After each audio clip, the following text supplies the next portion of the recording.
garnizonu veidoja vien 3700 cilvēki, bet cietoksnī bija izvietoti arī rezerves bataljoni. Līdz ar to Dinaburgā nebija vairāk par 5000 karavīri.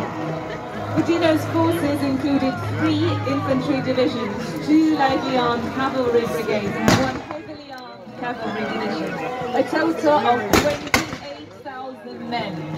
At that time, the Dinaburg garrison was 3,700 men strong, although the fortress also housed reserve battalions, which brought the city's defensive potential to at least 5,000 soldiers.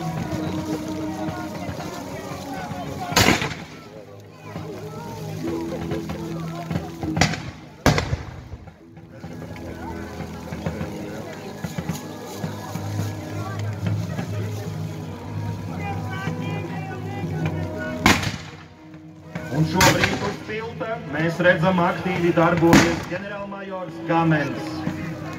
Now on the bridge we see Major General Gammel in action. Cilvēks ar lielu pieredzi lieti noderēja kara laukā.